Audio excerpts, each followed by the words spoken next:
The answers are falling in place for Ohio State. But if you think we still don't have more questions, well, you don't know television's Adam King at all. Welcome to a Talkin' Tuesday on the Beat, presented by the Waterworks. That, of course, is Adam King of 10 TV. I am merely Austin Ward. And Adam, we were texting on Saturday. By the way, every show, we're contractually obligated to talk about Arthur Smith until he gives his own press conference to introduce himself at Ohio State. We must get every opinion possible. You and I were talking about it as the move happened pretty quickly and came together for the Buckeyes over the weekend. And I know that you were jazzed. Are you still fired up about this hire? 100% I'm still fired up. First of all, I just want, for those that are watching on 10 TV Plus in the 97.1 Fan YouTube page, notice I did come into work. Austin decided to work from home because he was too lazy to shovel his driveway. I thought it was pretty rude that the sweet, nice person next door asked Austin if he would shovel his driveway as well. And he said, "Go inside, sir. I'm not doing that for you." But that's neither here nor there. Hold on. I do have to give credit. So yesterday, really pulling back the curtain right away. On Sunday, during the downpour, I'm recording the Bourne Blitz with Zach Bourne. I said, as soon as I'm done, I got to get outside. I got to get shoveling. Allie had already done the entire driveway on her own. And I had said, I'm going to do it. And she just so I haven't even done that myself. Can't get out of the neighborhood yet. But I do feel very bad because you were joking, but there is a very serious it cuts to my heart because I did not know that story. Well, you know what? That's great on Allie. You had to be inside working because you had to be looking at this Arthur Smith stuff. And with it, I really do. The similarities to where we sat this time last year talking about Matt Patricia, it's almost crazy how similar this whole conversation is, because with Arthur Smith, there are a lot of people that fall on each side. There are a lot of people that have been close to the situation with an Arthur Smith coach team, and they have their thoughts and their worries. And then there are people that, are excited about the idea of the continued, I've been saying, the NFLization of the Woody Hayes Athletic Center. And that's really where we are with this team. I fall on the side that I don't believe any coach is defined by his role in the past. And this is obviously an extreme example, but look at the New England Patriots right now. Mike Vrabel was fired from the Tennessee Titans 2 years ago. He's now getting ready to play for a Super Bowl. I didn't see a lot of Patriots fans saying, no, we don't want Mike Vrabel, or no, we don't want him anymore.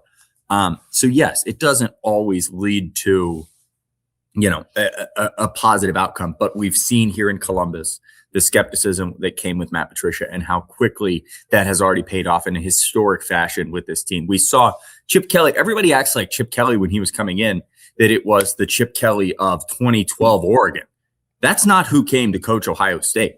I mean, It was a Chip Kelly coach that people in Philly were not a fan of. They did not want him in Philadelphia anymore. He had been in a lot of different places that people said, no, San Fran, we don't want him here. And then he came to Ohio State and helped them win a national title because he's an offensive guy and an offensive guru. So yes, I understand there are some reservations if you want to look at Arthur Smith and maybe how he handled certain situations. But I love the hire. I love it in so many ways because this is going to be Ohio State's offense that's run by Arthur Smith. And that's what this team absolutely needs, is another mind, very similar to the Bill O'Brien hire, where, and Austin, maybe I'm wrong here. I've done a lot of reading, but there's not much that connects Arthur Smith to Ryan Day. Am I right on that? I couldn't find anything. No, it's not directly. I mean, I think there are some people that Ryan Day would consult with who would give, hands-on evaluations, experiences, and pass that along. But I don't know of any direct correlations of them working together. And one of those people, by the way, would be Mike Vrabel, who coached with Arthur Smith. That was the Tennessee Titans offensive coordinator that helped him get the Atlanta Falcons job. So, I think Vrabes was probably a little busy last week, maybe not giving a ton of time to Ryan Day, but there are enough, back channels and conversations, whether that's Mike Vrabel and Matt Patricia or Mike Vrabel being an Ohio State alum or whatever, that's about as close as it gets. And I think that Matt Patricia himself is probably able to weigh in a lot on what Arthur Smith had done and some of his own background, whether that's coaching against him knowing him or talking with people in New England or whatever that had worked with him in Tennessee previously. So I don't know that. I'm really interested, actually, if it is a Talking Tuesday, it's questions for Ryan Day about how, when, where, and why he settled on Arthur Smith, and what some of those connections actually were. Because if you're trying to piece them together as we are right now, it's not immediately clear how they arrived at that conclusion. Well, and that's the interesting. You nailed it. The first question is, where did his name come from? Where, when you were sitting down, I love coaching searches because everybody's going to swing for the top coach in the I don't know if it's not a portal, but a carousel. The coaching portal. That guy's coming here. Like Mike McDaniels was, an offensive guru, and everyone's like, he's coming to Columbus. I'm like, okay, you can't just yell out guys that are good at Brian offense. Daboll. Yes, Brian Daboll. exactly. And listen, I was on board with Brian Daboll, but Brian Daboll's a really good coach that's going to wind up somewhere in the NFL. Mike McDaniels wanted to stay in the NFL. So where along this road did they find Arthur Smith and say, okay, let's start digging into this angle? Because what makes Matt Patricia really good is his ability to connect with the guys. And so I wonder, question here is, when did you decide, Ryan, that he was the right guy to come connect with college players again? Because I know that was a major box for this coaching search, is you want a guy that meshes in the college world, that's excited to lead young men again. And when you look at, his past, I also, sidebar, people who are like acting like he was an awful coach. The Titans, he helped the Titans build something in Tennessee really, really good.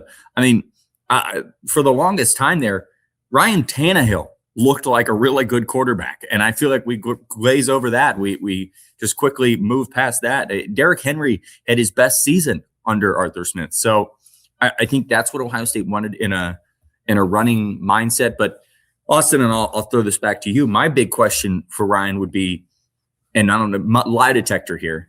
If you give me the grading sheet, what did it look like? What were the boxes? And I don't think we'll ever know this. Although if it goes the Bill O'Brien route, we may know this. Who were the other candidates? Oh, no. No, I'm just kidding. I'm just saying, because with the Bill O'Brien, we were like, wow, who else was considered? And like, we're not going to talk about that. And then magically we were like, well, we know who it is because now Chip Kelly's here. Had to pivot. Yeah, we saw what Plan B was up close in person. So what was Plan B? Not necessarily a name, but I think that would give you more of a sense as to the guys and the criteria that were really weighing heavily on Ryan Day. I don't think you'll ever get that, and that's perfectly fine. I don't like living in a world where someone thinks that there was a Plan B, because Plan A is here, and Plan A is Arthur Smith leading the offense and Matt Patricia leading the defense, and Ryan Day probably sitting in the best situation he's had when it comes to coordinators in his entire career. I think you may say it's a bold statement. I think it's accurate.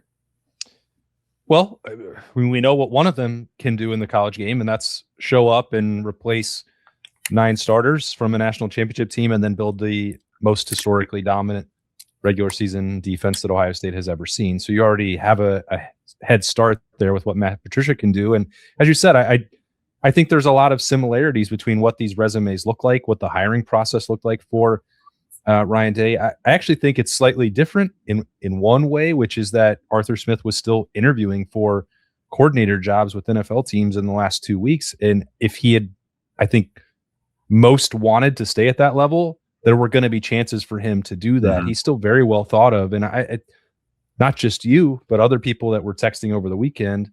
I mentioned this on Monday's episode of The Beat. Like, people in coaching circles, agent circles were really impressed with this hire. And I know that it doesn't mean anything right now. To me, it's about the process and the profile. And Ryan Day got what he wanted on both of those things. So at this point, you say, okay, thumbs up, or give it an A. While the rest of it is still inconclusive and incomplete, because you still have to go out there and put together a product and rebuild or rejuvenate that running game, or take the next step with the offensive line. I mean, I think it's very obvious what Ryan Day was looking for in these candidates, and we can narrow down who some of the others might be just by the process of elimination or reporting or some combination of both. But when you're trying to figure out why Arthur Smith was the pick, it's the success of his rushing attacks. It is the knowledge of the offensive line play. That's what Ryan Day needed more than anything else. Now, he also wanted that to be someone with head coaching experience or NFL experience, given, the schematic challenges of playing at that level. It's also why I want to go back to what you mentioned right off the jump, Adam, that trying to evaluate Matt Patricia or Arthur Smith based on their record as head coaches in the NFL, that's not what they're asked to do now.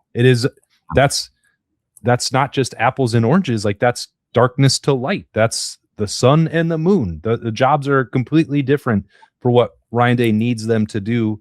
And, that's 21 more wins than a lot of people have as an NFL head coach, whether he was under 500 or not. Like, that's positive work.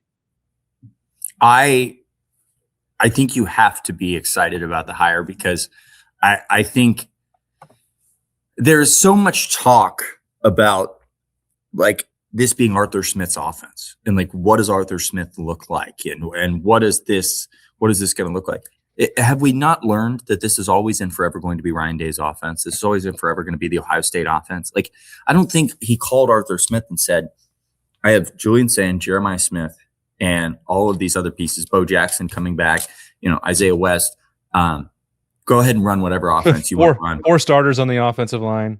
Yeah, like, I go ahead, whatever you want to call on day one. I'm going to sit back. I'm going to vibe on the sideline. I'll let Patricia handle the defense. I'll do the offense. Whatever happens, I'll go in the press conference and handle it. Like, that's not how this is going to work. That's not how it's ever worked. It's a guy I love. I think what makes Chip Kelly great is that Chip Kelly and Ryan Day had a great relationship where Chip Kelly could almost say to Ryan, like, no, I don't necessarily agree with that. I think it's really hard.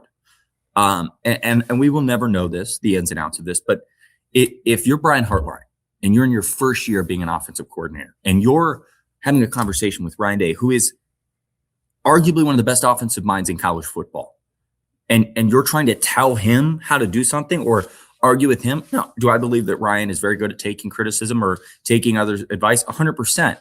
But I think it can be hard to go against something, whereas Arthur Smith has no predetermined ties here. He can walk in and say, hey, I don't know what to tell you. If Jeremiah Smith is not on the field on 3rd and 5 at the 8-yard line, like, you can't do that. Like, that doesn't make any sense. Like, he can say that. And he can also— You picked me to come here. Yeah, that's right. You trusted me to do this. Let me do my job. Let me do my job. Now, he also is going to come here and very quickly see, like, wow, the core of this offense and the way that they run their offense is incredible. It's just the areas that need a little bit, I don't know. Last year we called it tinkering. I think they need Band-Aids. And I think this is the best Band-Aid in the world. I think it's an opportunity to come in and you kind of take I don't think you're losing anything this offseason. I know that sounds terrible, but like, Brian Hartline's an amazing coordinator. But like, I don't think if they continued with the offense as it was, you would see a letdown from Miami or Indiana, if that makes sense. Like another step back. Right. I think Ryan Day would have the offense ready to go. They would look good. This allows the opportunity to go be great. It allows the opportunity for the offense to take that next step where Keenan Bailey and Arthur Smith can sit in a room and say, all right, what do you have? Here's what I have. Let's merge them together. And I think when we merge them together, you're going to see an offense that excels. Well, if you need to take the next step to make sure that your home, Adam, is winter ready, you can do that with the Waterworks and Hetter Energy Savings Plan. Get priority heating service, members only savings, and continuous comfort all year long. Call today to schedule the Waterworks and Hetter 614-232-2222.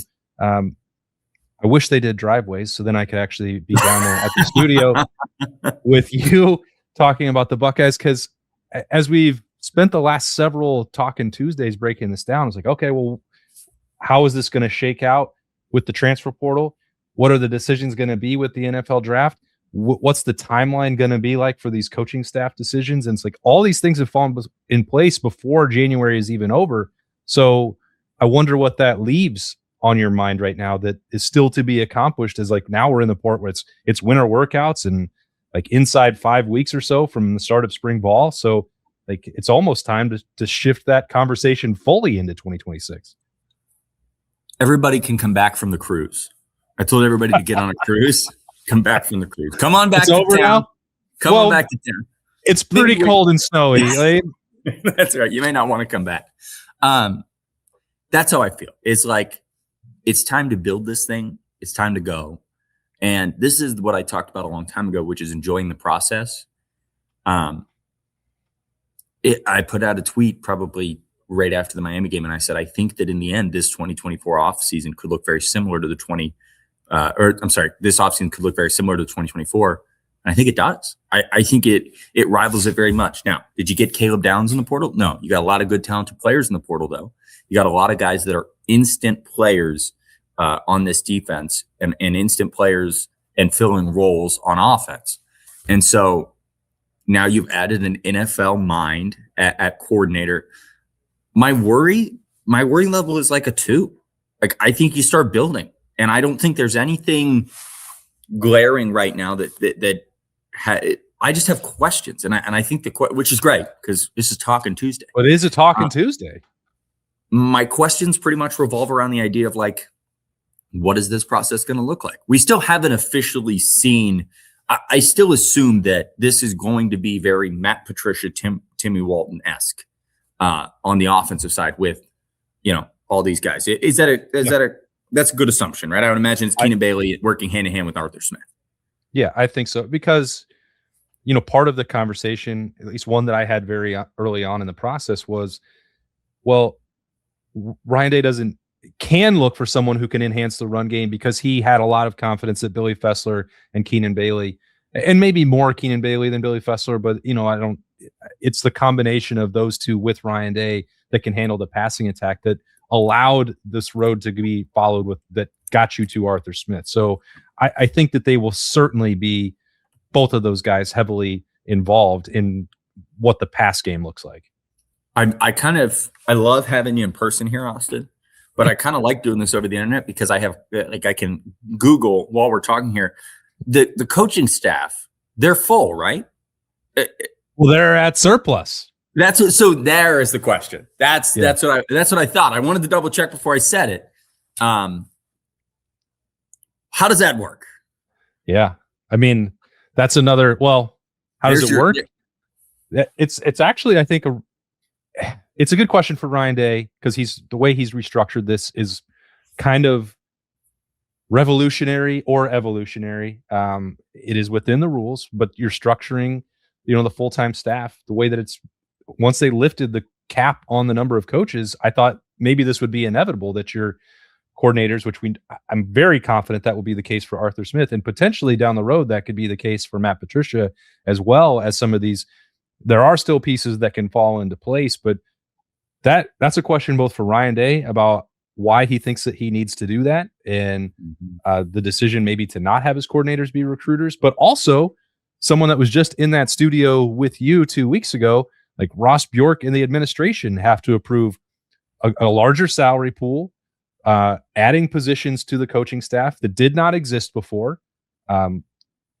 Now allowable under NCAA rules, but also still going to be at the discretion of a university for how they're going to support all that. So it's twofold question, because both Ross Bjork and Ryan Day have to come together and say, this is how we would like this to work. Well, and it's interesting. It's a question that I put out the thing about the jersey patches, and how they want to raise money. And someone said, well, the jersey patches, they couldn't pay the players with that direct resource because other than just the $20.5 million. Yeah.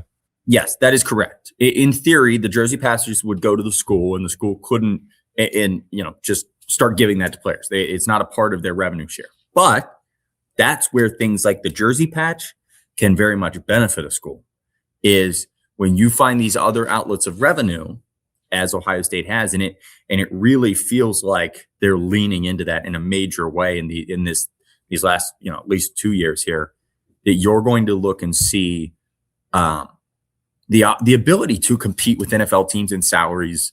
And Ohio State to pretty much bat down anybody else's offer and say, we'll take that, unless they offer someone a Chip Kelly contract. You can't keep up with that. But in that regard, you can say, all right, well, we just got $2 million more from LeBron James putting his jersey patch on the which a lot of people also push back on me on that because it's a Nike thing. I don't care about your rules. Don't come in here with your facts. All right. I would like a little king logo right there, and we'll figure out it all later. Well, the AK, that's what you want on there? Oh yeah, we could do that's the only king I know. That's right. We could do the AK top 20 all on the we were supposed to reveal that, by the way. Yeah, but we have more pressing business to talk about. Well, the AK. Okay. Yeah, you heard me. The AK top 20 got pushed back to the start of February because you didn't want to be way too early. You just wanted to be way too early.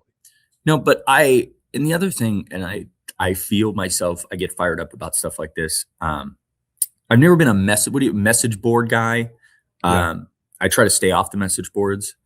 I've delved in a little bit this offseason. I've wanted to throw my phone through a wall a couple times. Hold on a second. You live on Twitter. Message boards are a much safer space to be. They are not. They are not. Twitter, well, okay, that's fair. Twitter makes me want to throw my phone in the river. So, the immediate reaction and the visceral reaction of some people of what a horrible hire, this is awful. It's wrong. Like I can say with certainty, I can sit here right now, and if you're listening, I can tell you the exact same thing that I sat down and said about Matt Patricia last year. Ryan Day knows what he's doing. He is one of the best college football coaches in the country. And this isn't a moral victory, but the man has been a drive away from winning a national championship 5 times in his career. And so every offseason is him trying to make sure that next year he's not a drive away, that he's back raising the trophy. That's what Arthur Smith is here. He thinks that that's the best step. I'm going to trust the man in charge that's made a lot of great hires. I'm going to trust the man in charge that's building. He's trying to build a dynasty. He's trying to keep up with the rest of college football. And this is a good off-season topic, but we've lost sight of what good coaching is. Because everyone thinks what Curt Cignetti did is the greatest coaching job in the entire planet. What Curt Cignetti did was very impressive in his way of adapting to the portal earlier than everybody else. But coaching is so much, and coaching is so much more than the plays you call against Miami in a Cotton Bowl. Coaching is so much more than how you handle a drive against Michigan. It's a constant. It's a constant. And he is by far adapted better than anyone else in college football. Look at the SEC. All of their coaches were supposed to be the greatest thing in the world. They have not adapted well. They are getting left behind, which is crazy to say. Ryan Day this wasn't Georgia or Alabama that won a national title this year. This wasn't, Clemson. Look at Clemson. They absolutely just are a disaster in the portal era. They have fallen by the wayside. One singular program has been up at the top every single season as college football has continued to change, and it's Ohio State. Yeah. And so if you think that Ryan Day sat up, threw his hands up and said, you know what, Arthur Smith, you're my guy. Let's see if I can get it. No, this was a thought out process, and it's a process that it is, I think, going to work very well because you're going to have a guy that can come in and challenge some of the struggles on offense. Mm-hmm. And we can talk about how he likes to use the tight ends. We can talk about how he's a big run game guy. We have a whole offseason to break all that down. But at its core, at the start, you have a guy that can walk into an office with Ryan Day and say, you know what? I don't know that that's what I would have called in that moment. I don't know that that's how I would set up this offense in that moment. And Ryan Day will say, well, this is why I did it. And then you meet in the middle. And what meeting in the middle looks like is an elite offense in college football. Yeah. No, I'm really excited to see how that works out for Ohio State with Arthur Smith. And also later on Tuesday, Adam, I'm very excited to see this Big Ten schedule, which Tony Petitti has finally deemed us worthy of seeing. So on BTN at 5:30, we already know the opponents and we already know 4 of the dates for the games, but we get the other 8 later on today. And I must have it. I don't know why we're waiting until January 27th, but here we go. Everything is falling in place, and we will actually get to look forward and break down a schedule. So I feel like you already know what it is, though, because you have sources everywhere. No, I don't know anything. What I do know is how to shovel a driveway and not make Allie go shovel it. That's what I do know. And that's all I deserve it. I deserve it. You know what? Is that It's your fine. old high school jersey in the background there? What is that? That's a Wyoming football. Oh, it's a Wyoming. Gotcha. Yeah. I like it. Yeah. You've never done this over virtually. I know. I don't. This is not the preferred way. Where I feel like you said something that hurt my soul, that you liked being able to just have the computer there. I feel like we're losing the chemistry. It's got to be in person. You're exactly right. It is. It's 99% better in person, but with the only thing with the computer is if I have a question, I can instantly answer it without sounding like an idiot on a podcast. You know, like sometimes I'll just say things like Jalen McClain is transferring, and I didn't even mean that. You know, I at least helped you out. I'm true. Trying to throw you a lifeline. I'm used to doing these virtually with Berm, obviously on the Austin Berm Show and the Beat presented by the Waterworks, and so got more experience that way. But a Talking Tuesday, that's just got to be two guys in a room chatting it up. Exactly. And the fact that you're still in the studio and I'm not, boy, that hurts. It's rough. Your chair's awaiting. All right. Well, I guarantee, I promise that the next Talking Tuesday, I will be there, and you and I will sit down together. I don't know what it's going to be. Maybe some more winter workout conversation. I do think that we are going to get a Ryan Day press conference. I was just going to say in the very near future, maybe even the day after the next Talking Tuesday. That was hypothesized to me.